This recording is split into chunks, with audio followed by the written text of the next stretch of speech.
Here's a fun riddle we can solve with loops. This is from chapter 3. I think it's programming project number 13. In the comments, I copied the problem statement. All right, holy digits, Batman. The Riddler is planning his next caper somewhere on Pennsylvania Avenue. In his usual sporting fashion, he has left the address in the form of a puzzle. The address on Pennsylvania is a 4-digit number where all 4 digits are different. The digit in the thousands place is 3 times the digit in the tens place. Right? The number is odd. The sum of the digits is 27. We're going to write a program that uses a loop or loops to find the address where the Riddler plans to strike. Right. So down here, I've got main going, right? And I just posted a comment saying that the address is a 4-digit number. So four possible digits would be this range of 0000 to 9999.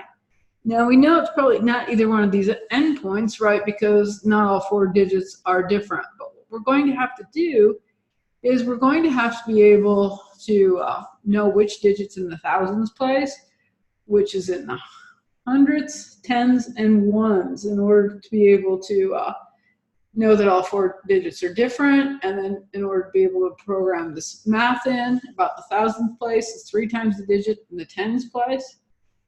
Right. So what we could do is we could loop through all of these numbers, right, this range of numbers.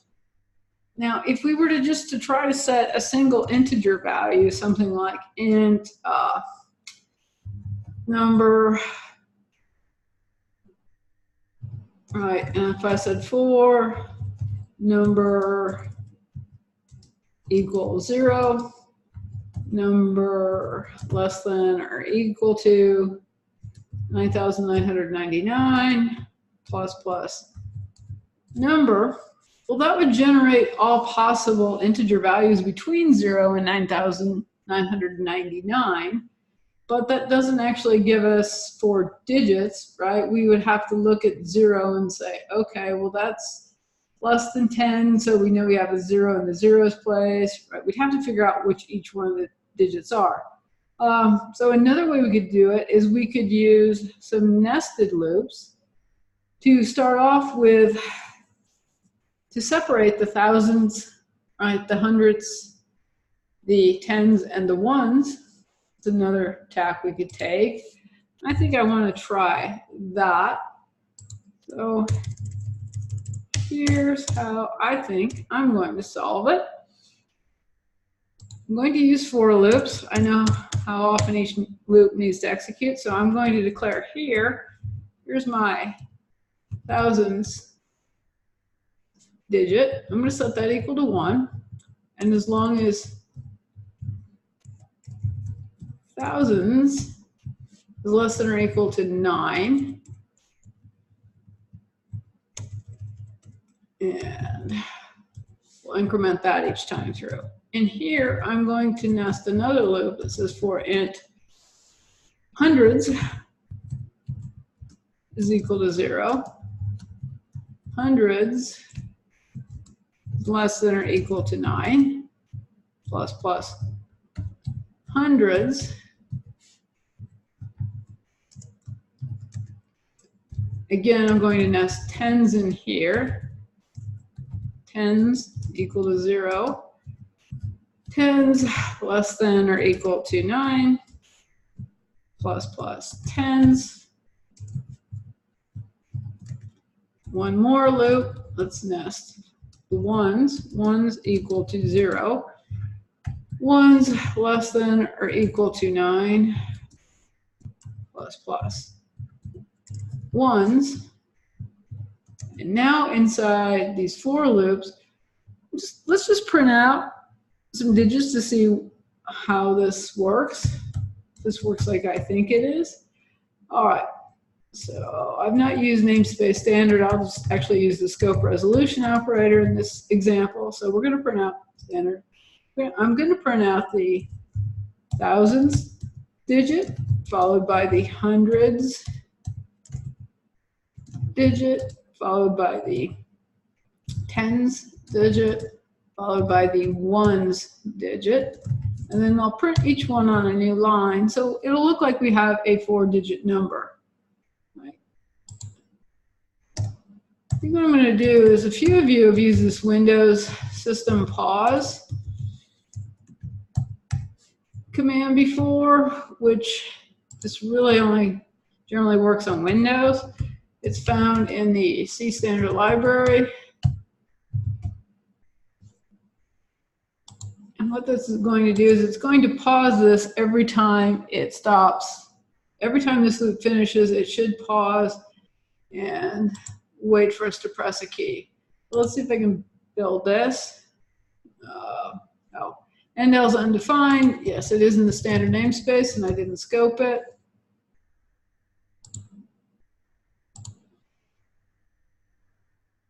All right, looks like that built. So let's just go ahead and say start without debugging. All right, my screen popped up. All right, so what happened is, right, the thousand started out as 0, 100, 0, 10, 0, 1, 0. You can see that when we printed this statement out to look like it's a 4-digit number, right, we go all the way from 0 up through 9. Then it calls the system pause function, which is waiting for us to press any key. So I'm just going to hit the enter key. And then what happens is, notice when this loop finished, then it went back up and started running the tens loop. So we can see the powers of 10 increasing here. Right, if we hit the enter key, we can see, right, powers of 10 increasing. We've gone through this interior loop. I'm going to hit Control C to stop this.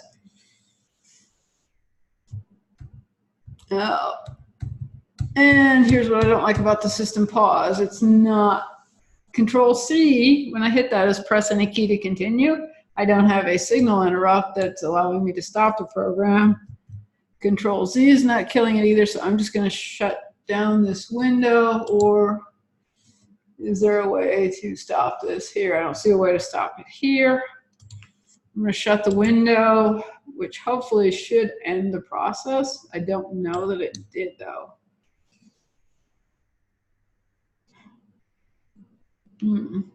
Usually with other IDEs, I get a little message over here about it ending the process. Let's comment this out for now. Actually, no. Let's leave it here. Let's hope it stopped my process. What I want to do is I want to show you how to use the debugger. So we've been saying start without debugging. Well, what the debugger does is that is a tool that lets us step through our code. We can step through line by line, we can skip lines, we can set breakpoints. One of my favorite methods is, I just like putting my cursor here or to wherever I want it to run, and right click, and I choose run to cursor. So what that does is, if I put my cursor here, that will execute all the code before my cursor, right? So what happened is, when I put my cursor there, right-clicked and said run to cursor, it executed all the code before. Well, the only code really here, right, in main void. What you can see is, let me try to make this window a bit smaller here, is in the debugging environment, when this pops up, down here under autos, this is my automatically allocated memory. Right here, we're declaring thousands.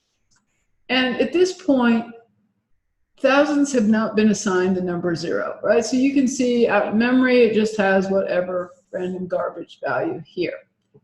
There's also other things. Locals, well, that's local to this scope, which is why it shows here. Watch, if we want to watch some particular values, we can put those there. But for now, I'm just going back to the thousands tab. All right, now in my debug menu, I can stop, or I can step into, step over. So usually step into is some sort of function or statement. If I were to hit step into here, what that did is that executed then this statement. Notice now down here in red, you can't see the red now that I clicked on it. So usually when a value updates in the debugger, it's shown in red. So thousands got assigned 0. Thousands less than or equal to 9. That condition was true. So it stepped into down to this next line. You can see the arrows waiting to execute this line. It knows that hundreds has been declared. It has not initialized it to 0 yet. There are some other diagnostic tools over here that we're not going to be concerned about in terms of CPU and memory usage at this point. What we're really concerned about here is what's in local memory. We're not really concerned about the call stack yet or other things going on. All right, so now same thing, F11, or right, I said step into. What that did is that executed this line. Notice hundreds got assigned 0. It passed this test that hundreds was less than or equal to 9, so it came down here ready to execute this line of code next. What I'm just going to do is I'm just going to put my cursor down here now, right click and say run to cursor. Right.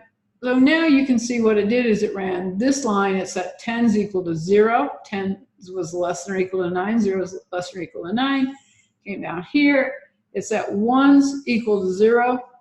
And it's ready to output my values. Notice there's nothing there because this statement has not executed yet. So now if I say debug step into F11, right, what that did was that should have run this cout statement. You can see here in our output we have the 4 zeros. Right, notice that it's down here at this curly bracket, ready to execute that line. Well, if I now say, right, and I should start using F11 for step into, right, because this is a for loop, what it did is it went back up here and it's ready to execute this line. So end of the statement, the statements in the body of this particular for loop, it's up here. Notice everything's still equal to 0. It has not incremented 1s yet. Right. I'm going to press F11. When I pressed F11 on my keyboard, we can see that the 1's value, plus 1's, incremented the value from 0 to 1. It ran this test. 1 was less than or equal to 9. So now we're here ready to implement, or ready to run that. So if I hit F11 again, you can see then we've got this value of 1 out on the screen. If I just keep hitting. Okay, did not want that to happen, and now I somehow maximize this window so that I lost my screen. All right, so F11. All right, what I want you to do is let's watch this go through here. I'm going to keep hitting F11. We're going to watch the 1's increment. You're going to see the pattern of this loop, right? The 1's are now 1 to 2, right? It's printing out the value. So as we're stepping through here, we can see the 1's going up slowly 1 by 1. Right. 8's still less than or equal to 9. Right, we come back up, we add 1 to it, we've got 9. 9's still less than or equal to 9. We're here, we come back up. Now, when it adds 1 to this, when this becomes 10, this should become false. It did. Notice then it skipped over this. It's ready to execute the system pause statement. So if I hit F11 again, and we pop up that window, notice we're sitting there. It's waiting for us to press any key to continue. So if I hit the Enter key, right, so it can continue, you can see then that this line finished, went down to here. Right, F11 now, well, this is the end of the body of this 10's loop. So what should happen is we're going to come back up here, add 1 to 10's, and then 10's will be 1, that variable. 1 will be less than or equal to 9. That'll be true, and it's going to come through and run this loop again. So F11, right, you can see it went up here. Watch, the 10's value just changed in memory down here to 1. The 1's is still 10. So now it's going to go back into this loop. It's going to reset the 1's to 0. Notice that happened down there in memory. And if I just keep hitting F11, we'll just keep running through here, right, until the 1's finally become 10 again. So now they're 9. Now it's 10. Falls out of here, back to system pause. All right, so we can see then that we went 10, 11, 12, 13, 14, 15, 16, 17, 18, 19, right? Again, I'm going to hit the Enter key, press any key to continue. Notice we're down here. We're at the end of the tens loop. So if I hit F11 to execute the next statement, right, it comes back up here. It's going to add, so I'm going to hit F11. It adds 1 to tens. Notice now the tens value is 2s, right? We're going to get into the 20s. Right? If I hit F11 here, it's going to go back into this inner loop. And we would see that, right, execute another 10 times. I'm hitting F11 as rapidly as I can. Right, boom, that became equal to 10. That condition was false. We printed out the next 10 here, right? They were printing every time we executed this line. I just didn't have that open. Hit the enter key to continue. And you get the idea then, right, that this should give us all our numbers in the hundreds. So if I put my cursor down here, which is the end of the hundreds loop, and say run to cursor, it's going to then execute all of this code inside here, except for the fact that it's going to wait for me to do the press any key to continue. So I'm going to have to keep hitting the enter key, right? So I can finish the output there and make that system happy. Notice now, right, it's at 99. So it's down here. When it's at the end of the hundreds loop, it's gone through all of the 9s and 10s, right?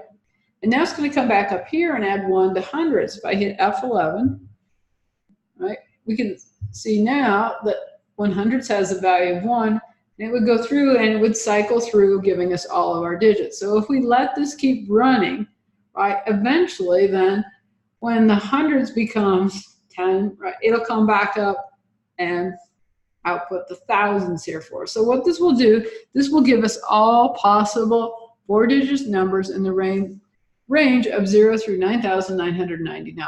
All right, I'm going to stop the debugger, which that's just simply stop debugging. Right, that should close, right? This told me the debugger stop, press any key to close the window. That window's closed. All right, so I just wanted to show you how to use the debugger.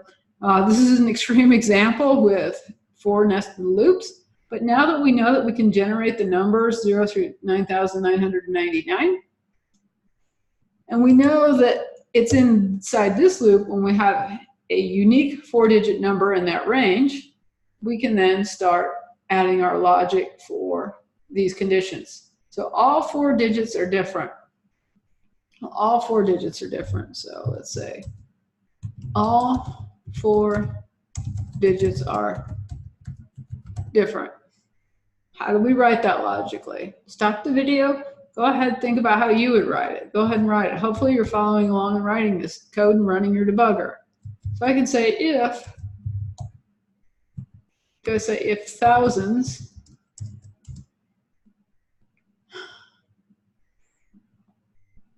let's think about what we want to say. We want to say if thousands are not equal to hundreds, and thousands are not equal to tens, and thousands are not equal to ones. But then we also have to say that hundreds are not equal to tens, tens are not equal to ones, right? Tens are not. So how do we want to implement that logic? Right? How do we want to say if these digits are not equal? Right? So we could say if thousands are not equal to hundreds, this is a long way, and thousands are not equal to tens, and thousands are not equal to ones. Well, that tells us then, right, that the thousands digit is different from the hundreds, tens, and 100s. But now we need to know if the hundreds is different from the tens and ones. I'm going to say and hundreds not equal to tens, and hundreds not equal to ones. All right, so now we know that the thousands digit is different than has been compared to the other 3 digits. The hundreds digit has been compared to the other 3 digits. Now we need to compare the tens to the ones to make sure that they're different. So, and tens not equal to ones. I think we've covered all of the comparisons. Let's see. Hundreds, thousands, tens. Hopefully I don't have a logic error. And let's maybe just print out, see out.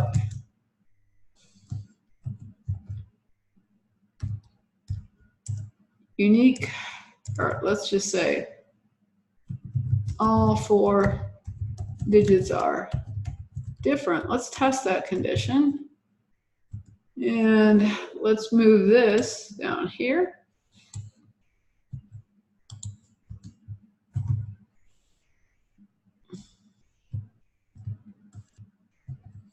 I don't need to see out again. Let me just maybe line that up. And let's put our system pause in here so that when we get to this particular condition, we can see it. Otherwise, we'll just let the code run. Let's see what kind of results we get by just testing that. Now I'm going to save that, build it, and oh, forgot to scope it. I got to see out undeclared identifier error because I didn't scope it with a standard namespace.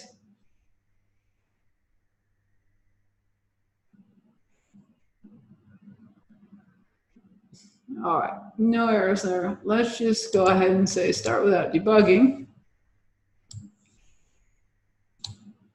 And here's our first one. All 4 digits are different. Press any key to continue. All right, here's our next one. Here's our next one. Here's our next one. These look good so far.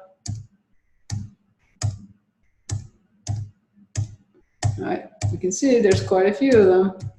All right, so there's so many. All right, I can't really possibly test every single one. But this is looking like we have a unique condition here.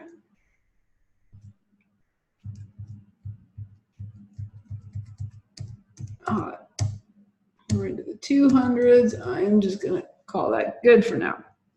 All right.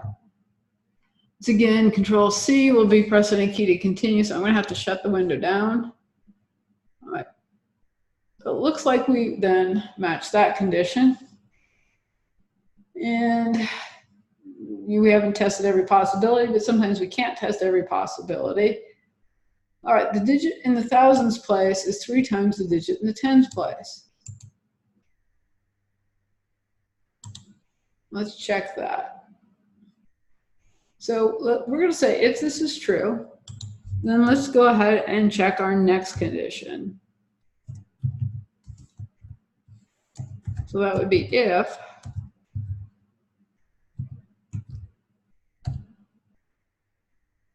thousands times 3, no, sorry, if thousands is equal to 3 times tens. Right. Thousands is supposed to be 3 times the tens. I'm putting that parentheses for emphasis. So if that's true, right, let's just go ahead and say, see out thousands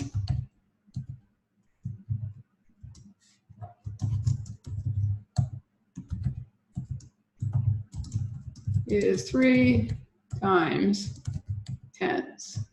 All right, well, let's print out the tens. And let's move our system pause down here. And let me put curly brackets because I'm going to have 2 statements I want to execute there. All right, so to be clear, curly brackets on this one, I'm printing out all 4 digits are different right now. Inside here, so we said if this is true, let's run our next test, and somehow mistyped that. And I want the system pause here, and now I want the curly brackets. All right, so let's go ahead. I'm going to clean out the other. Don't really have to do that, but clean out all the old files, rebuild. And you think I would remember to use the standard scope resolution. Let's try rebuilding again. All right, and let's start without debugging. And all right, so it was printing out our 4 different digits. It took until it got to this particular one. 3 is 3 times the tens. Yeah, so sure enough, 3 is 3 times 1. Is it going to find any others? Well, yes. For everything in that area, it's going to find that. All right. 3 and 1. So for every combination of 3 and 1, this is going to happen. All right. We'll go through the 7s. We'll go through the 8s. Go through the 9s. All right. And then that makes sense. 6 and 2. Right, would be the next one, and probably the 9s and the 3s. We don't necessarily want to go through all of these. So that looks like that's doing just fine.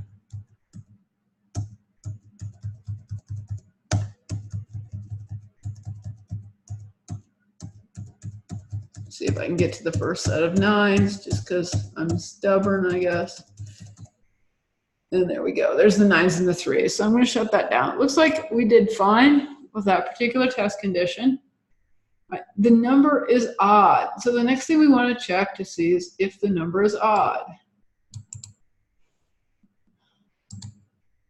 So once we said that's true, our next check is if the number is odd. But okay, so here's the problem now, right? Here, let me put the comment here. I don't know how I got that. Number is odd. We don't really have the whole number value. All we've got are those individual digits. So let's construct that whole number. Let's just say int number equals, well, this is the thousands digit times 1,000 plus the hundreds digit times 100 plus the tens times 10 plus the ones times 1, which is kind of silly. And actually, if we look at this, right, we don't have to really construct this whole number. If we do, like I just did, we construct the whole number, and we would say something like, okay, so odd numbers, right? The number is odd. Odd numbers have a remainder of 1 when divided by 2. Odd numbers will have a remainder of 1 when divided by 2. Well, we know that all even numbers end in 0s, 2s, 4s, 6. We could just check the number itself, the last digit, to see if it was an odd value. Or we could reconstruct like I am now and say number mod. So number mod 2, if that result equals 1, then we have an odd number.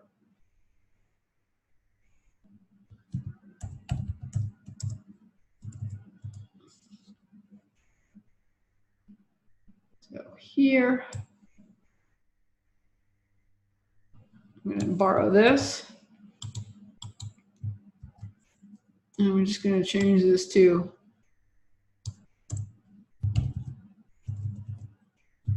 odd number.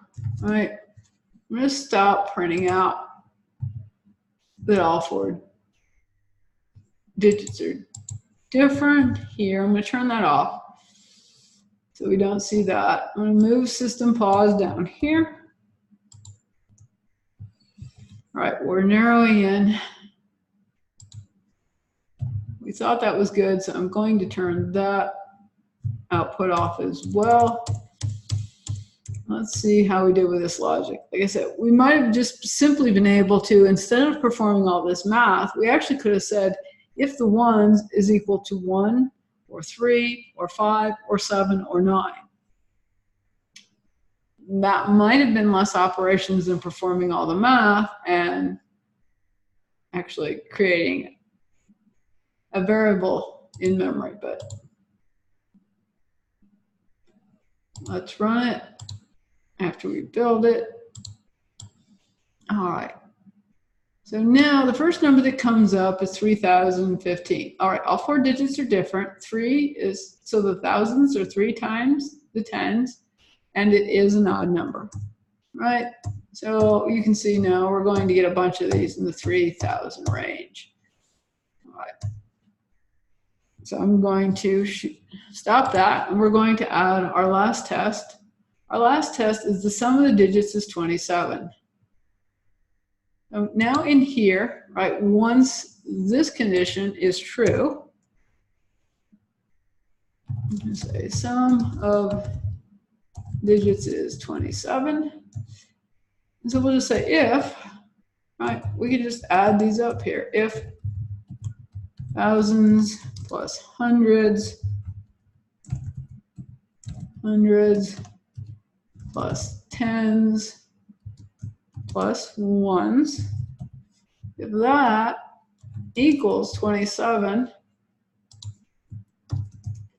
well, we've got our number, right? And so what do we want to say?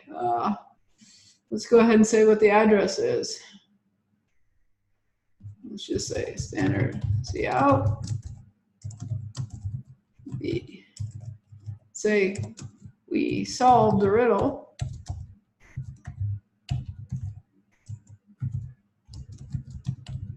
The address is.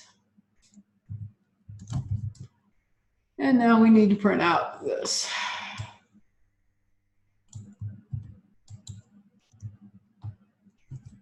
We don't need the system pause anymore. See if there's just one number in there that meets this criteria. And I'm going to turn off that output, clean this up a bit, and let's turn off this.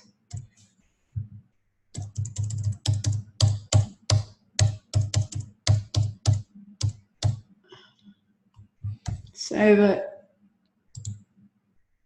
Clean up the old, build the new. And yeah, doesn't like 2 of those.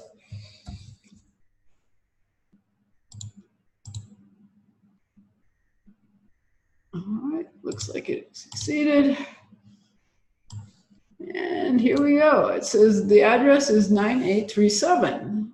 No, 9837, 4 different digits. The thousands, 9, is 3 times greater than the tens. It is an odd number, and does that add up to 27? So there's 17, yeah, plus 10, 27. Right, we solved the riddle. If we'd gotten no output, that would have meant we didn't solve the riddle, because I turned off every other piece of output there. All right, that was kind of a fun one to do. Like I said, we could have changed this condition to just make it check for the numbers 1, 7.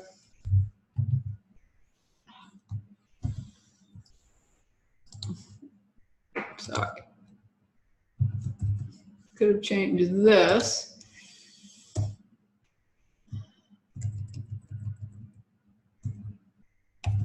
to this. If, okay, if ones equals 1, or ones equals 3, or ones equals 5, or 1s equals 7, or 1s equal 9. If we build with those changes,